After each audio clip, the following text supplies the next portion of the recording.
What's going on, guys? Welcome back to SeptemPeaks 2022. This is going to be episode 2 covering episode 1 of season 1. I got Tommy here with me. Yo. And we're ready to talk about this shit. So anyway. Just like some background in case you didn't watch the first episode. Basically, they cover all the bases of the show. You got to meet Cooper. Found out Laura died. Got to meet a lot of the pivotal Twin Peaks characters. And now we're kind of jumping into the story of it and like getting into the meat and potatoes. So episode 1, Traces to Nowhere. At the very beginning of the episode, isn't this the episode where he's hanging upside down? Literally. Yeah, and he's talking to Diane. Literally, like, just reviewing the hotel, isn't he? I think he may be talking about some murders, too, but, like, at first he's just kind of like, it's everything Truman said it would be. Fucking fine trees. And he said, now for the final test, breakfast. Like, bro, he's that guy. Remember at the end of his little recording, he's like, How was Monroe involved with the Kennedys? Yeah, I forgot what's the other one. You're like, who really pulled the trigger on JFK? Yeah. I was like, Coop. Yeah, Coop's right, my boy. He's that little conspiracy guy, bro. Like, he's gonna be on the JRE soon, dude. So he goes down to have his breakfast at the Great Northern, and here he meets Audrey. Well, I should say, here he has his classic line of damn fine cup of coffee. Which is like, that's what, like, if you know any quote from Cooper, it's that. You know what I mean? For sure. But then here he meets Audrey, and then she tries to flirt with him, and I think he's like trying to be like wary because he's like, how old is this hoe? Right. And so, yeah, there's some tension there because you're kind of like, you kind of know she's like, because you've seen her in high school, right? So you know she's young. So either way, it's kind of weird, you know? It just has this weird tension. I don't know if it's because, like, Twin Peaks came out back in the day, right? 90s. So maybe it was still, like, you know, that whole, like, age thing hadn't been addressed yet. I don't know, Because, that's weird. I mean, she does look old for her age. Yeah. So I get why he's just kind of like, I'm not going to tell her to fuck off. Right. But he doesn't really flirt back. Like, Yeah, he just kind of, like, has a conversation with her, you know? Right. I feel like he does enough to, like, get the information he kind of needs, but you know what I mean? Without, like, being like... without being, like, yo, little mama. So anyway, Cooper then makes his way to the sheriff's department, and he and Truman go over, like, the breakdown of the day, like, what they're going to do. And this is where Truman's, like, eating a donut.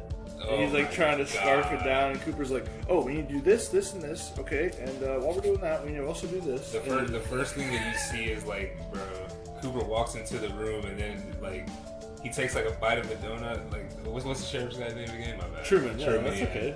I don't want to call him Truman because I'm like, it can't be Truman from the Truman Show. You know? Yeah. But like, so Truman takes or like the other Truman. Yeah, or the other Truman. But he takes a bite of a donut, right? And then shoves like the whole thing in his mouth. He literally goes, and then he's like. He took one bite. He's like, I like this, and like, I like donut. Like, he's devouring that shit. He's the man, bro. I love Sheriff Truman. I love both Sheriff Trumans. They're both class characters. Sure. But anyway, so then they end up interviewing Doc Hayward, who he tried to do an autopsy but couldn't because he like actually helped birth Laura. So like it was a little too rough for him, which I get for sure. So he had somebody come in from a different town to do it, a doctor of his, and they find out that Laura had sex with at least 3 men that night, and I think, didn't they find cocaine in her system too? Yeah, so... They either found it in her system or like residue on something she had. Yes, residue, yeah. I don't know if they found it in her system, but they should have, because in the movie she's bolting it up, bro. Shout. So anyway, you find out some base clues about her murder and like kind of what was going on when she died. Then we move to Shelley. She finds this blue shirt that has blood all over it. She kind of hides it in this drawer in this dresser that's behind their house for some reason. So then when she comes home that night, he's all like, "Where have you been?" And then remember he puts the soap in the sock and is like, "I beat you so you don't show no bruises." It like when he started. I just wanted to mention. I forgot to mention it while we were watching it. But when he started like whirling the soap, like why did it make the fucking wind sound effect? Like that was sounded like a helicopter, bro. That was horrible. It was like, y'all gotta do her like this, like y'all got an Olympic fucking tosser over here just about to beat our girl up. Like, damn. Then this like the screen goes black and all you hear is like you hear like a slight little scream, like a little squeal, bro. It's like shit. Oh my god, Lord. It was pretty bad. Got a chance to peep that Rings of Power yet? Bro, my manager was telling me about it. He was. I think you'll like it. He was like, "You have to watch it." I was like, "Bro, I got you." So it's about Galadriel. Oh, her. It's Galadriel, young Galadriel from like hundreds of thousands of years before. Oh wow! I thought he young. was saying fucking. Oh wow, that's crazy. I didn't know it was her. Yeah. Damn, that's no, the main cool. One of the main girls is her, and then these fucking trolls are getting mad about like because they have like black people and like Hispanic people in like Lord of the Rings, right? Like, and now they're actually characters. It's not just like they're playing the monsters or whatever, you know? Right.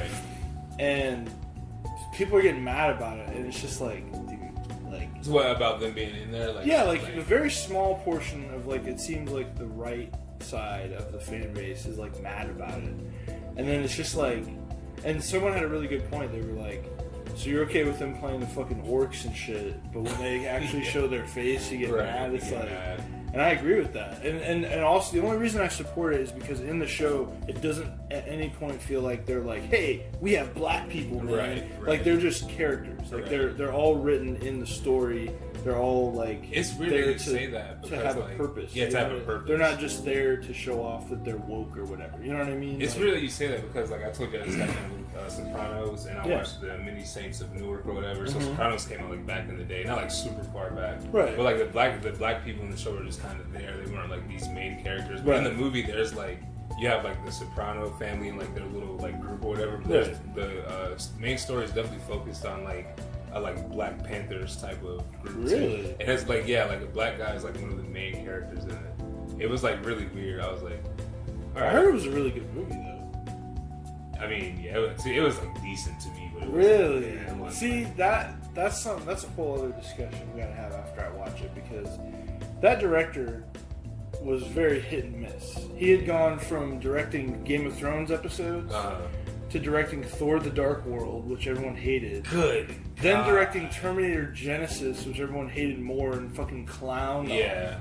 And then he went and directed the Sopranos movie. I'm like, how the fuck does he have that track record? Like, how do they trust? How does this guy who guards Sopranos fucking give this guy his fucking movie? I'm like, what the fuck, bro? Sopranos, bro. That's why when I heard it was good, I was like, all right, thank God, because see, and I don't know if people are saying it's good just because like it's like it's Sopranos. Yeah, like, it's good. And after watching it, I see now there's literally like a cult. I mean, with any good show, there's gonna be a cult, but like there's people that like, bro, they'll be having theories like to this day about the Sopranos. Like it's like insane, but. Yeah, I don't know. To me, it seemed like the Many Saints of Newark was just to be like, oh, you know all the old guys in The Sopranos? This is what they did when they were younger. Yeah, and it was just kind of like, it wasn't even like a, I don't know, it would be like they would tell a story like in The Sopranos, and it's like a couple of the stories that they told were just there, and it didn't really help like build the world. It was just there. Yeah, it was just kind of there. So like, did it in any way show the motivation behind why Tony is who he is? Besides him being around mob guys, not really. Like, see, that's a missed opportunity. Yeah, because that's what that should have been the backbone. Of that movie, the whole thing, and they show his uncle died. Like, so at the end, his uncle that he's really close to, he's actually closer to his uncle than his dad. Oh, because his uncle's like this big guy in the mob. But at the end he dies, and it just kind of like, and that's another thing they like doing is showing like young Tony, which like I understand, but it was kind of just like. All right, dude. Like, you know what I'm saying? But yeah, I don't know. It was. I feel like they kind of missed what they were trying to go for. It's weird. Okay, it got like sloppy. Yeah, it was just kind of like So it's like The Godfather 3. It's that curse. Probably, because it was just not that good. Yeah. I'm gonna have to watch the show and then the movie to actually Yeah. Tell you what I feel like. But it's always a damn shame. That's kind of why I'm so scared to watch El Camino, because I'm like, oh. See, but like, bro. What would you rate that better than the Many Saints? Fuck yes. El Camino. Yeah. Fuck yes. Okay. I'll watch it. Fuck yes. All right. So back to Twin Peaks then, right? Cooper ends up talking to James about a video that he suspects he took of Laura and Donna just kind of like hanging out in the wilderness somewhere. Oh, right. Like where they drive off and just hang out in places. It's like quote unquote. Yeah, hang out. Yeah. James pretty much said that he wasn't there to begin with, and then Cooper notices beforehand. He notices the reflection of the motorcycle in one of their eyes, and so he's like, "Whose motorcycle is that? Like, bitch, I know. Like, don't lie to me. That's pretty much what Cooper's like saying." And then he pretty much says that he knew him and Laura were cheating, Right. and he knew that she had a bad cocaine habit. So then James pretty much admits to seeing her, but then is like, "Of course I didn't kill her," and blah blah blah. So it's like, because when you're first watching this, it's like, I don't know about this guy. You know what I mean? This is a little weird. And he's already kind of a strange guy. So. Yeah. Big Ed comes by to pick him up and tells Sheriff Truman that the night he got beat up by Mike and Bobby, he was also drugged in like one of his drinks. Oh, yeah. Remember? He's like, they were doing something down there. Yeah. Harry, it's crazy. Fucking Big Ed, dude. I love Big Ed. Big Ed. That's that man, man. And he suspects that Jacques Renault is responsible for the drugging of his drink. So this guy's already sketchy from like episode 2 or 1, basically. Cooper takes a call from Albert, who's on his way to help with the investigation. What's up? Just your little Big Ed impression, bro. This shit's crazy. You're doing some strange things, Mr. Cooper. It's Mr. Cooper, I tell you what. But, so then meanwhile, Bobby and Mike, they're in a jail cell discussing the money they owe to Leo because of like the whole deal that went down. They were supposed to pay him like 10 grand, and it was in a locker that Laura had, and now Laura's passed, so it's like, how the fuck do they even get to the locker, So they're in this real predicament.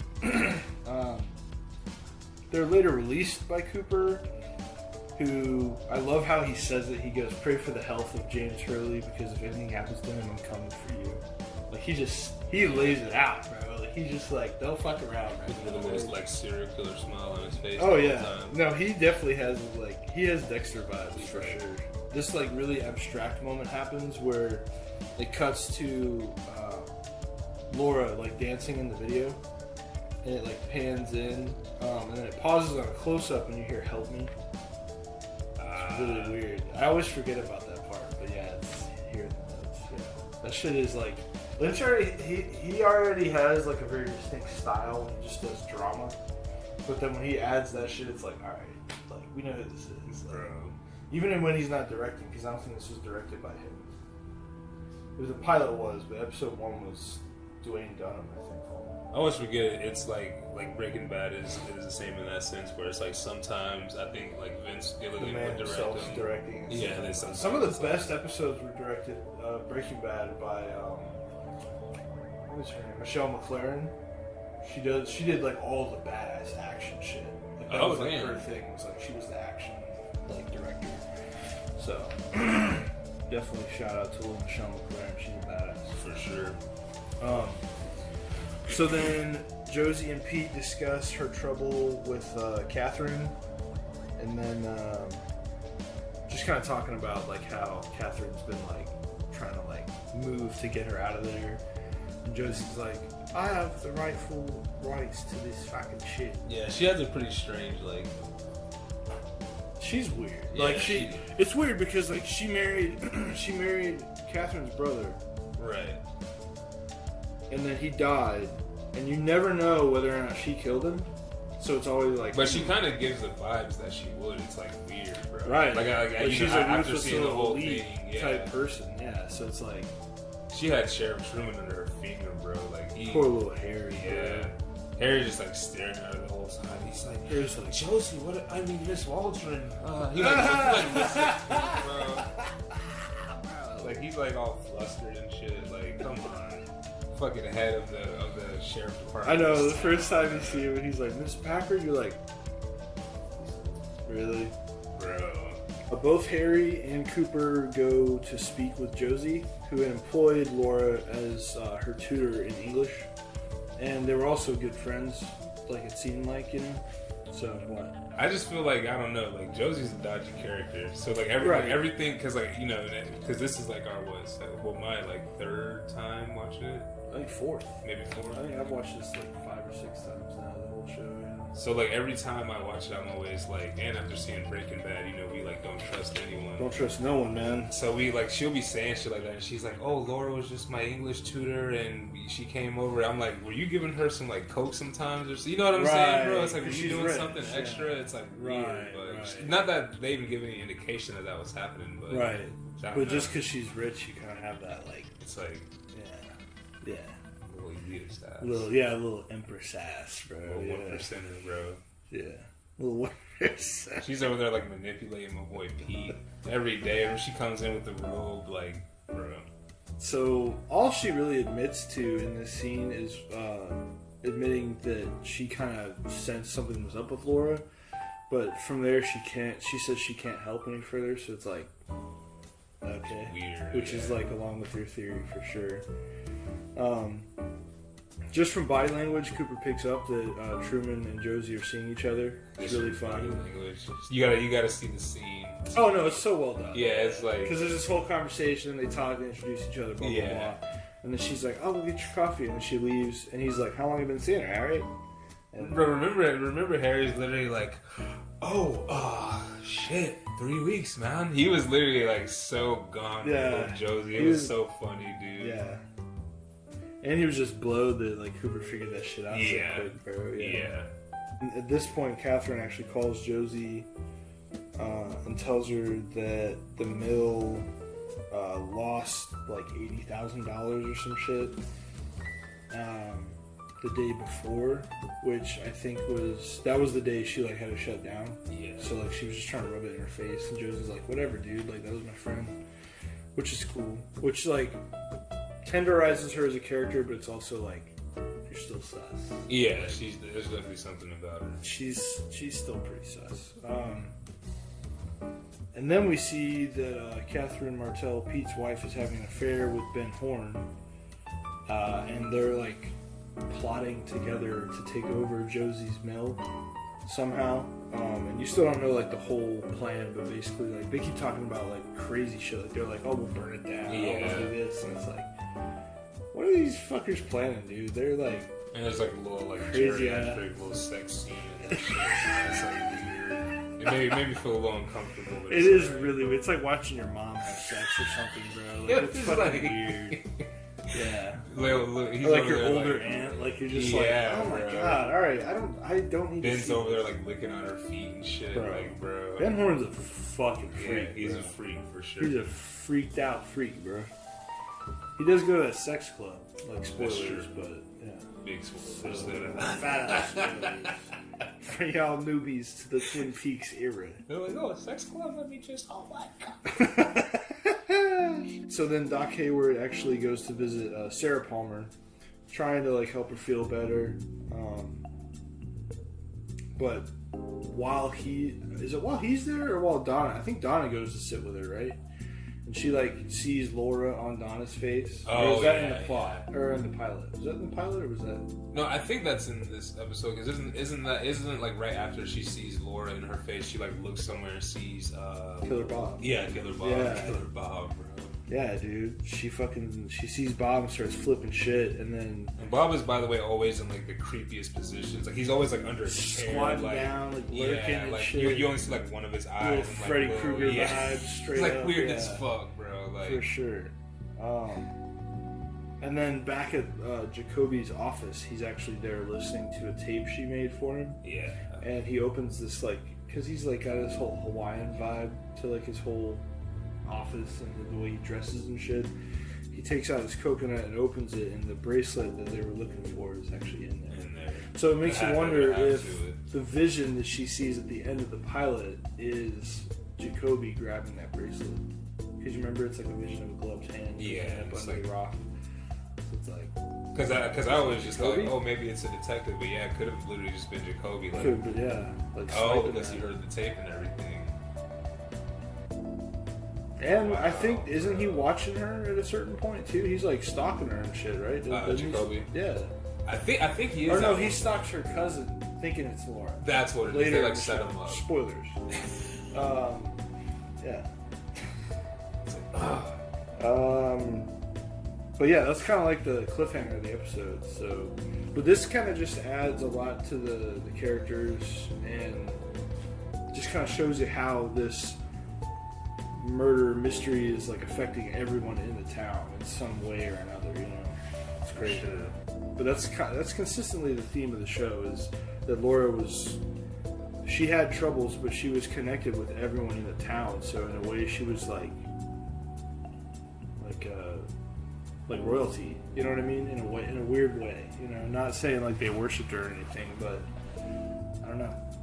She was like a princess. You know, sure. Everybody there were a few like moms that were like, that girl's trouble. Right. But like most people liked her because she was nice to people too. You know? And she was like still a young girl. It's like she was still in high school, girl. It's like, damn. I think people had hope for her to like move on, you know, and just kind of become her own person instead of like, I don't know. She kind of devolved from like doing all the drugs and the partying and shit. That's kind of like, that's what's interesting to me about Twin Peaks, is when it becomes allegorical to things that could be in real life. Right. You know what I mean? Like the fact that she became possessed or devoured by this demon could just be like she was possessed and devoured by her drug use and her, you know what I mean? Like overdoing it. Sexual abuse and all that. Right, and all her like promiscuity, yeah. So I mean, I don't know. And you also like, it's hard to just like be like, yeah, she was a skank, because it's like she was like 16, 17. Yeah. She was a kid, you know what I mean? She still didn't know what the fuck she was doing. So literally, you can't really just call her a piece of shit. I think that's why she's still held in the regard she is among like fans and people in Twin Peaks alike, you know, because even like screwing herself over, she was still trying to help people, you know. So I don't know, something really inspiring about that character. And like the performance too, Cheryl Lee in every aspect. Like the beginning of the show where she's talking, like she's just playing the past her, where she's playing the cousin, and then later where she comes back and they show more of her. Like she's just fantastic in every. when she's like an adult. Yeah. When she's older and Cooper finds her as like, what's her name, like Shirley something or something like that. Something weird. Yeah. It's like Back to the Future. Yeah, dude. He's like, you don't remember me, but I'm one of your best friends. I'm gonna help you beat this Judy person. She's like, who's that? Who are you? Like, Literally. spoilers. And you got any concluding thoughts, my friend, about this episode? Jacoby's just a weird guy. Mm-hmm. He's a weird guy. Yeah, I mean, it's never like conclusive that they fucked. Yeah, but it's like you kind of wonder. You definitely wonder. Definitely wonder. Because there's just small little details that are like,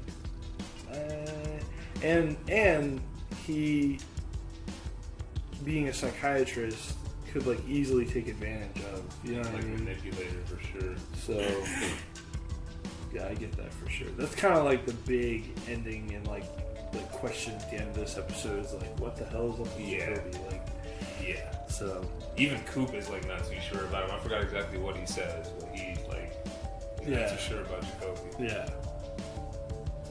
All right, but anyway, that's it for episode 2. I appreciate you guys listening, and let somebody else know that this video is here so we can get some views and get some discussion. And if you could like, comment, and subscribe, that would really help us out. And you got anything else? All right. You guys have a great day, and we'll see you next time.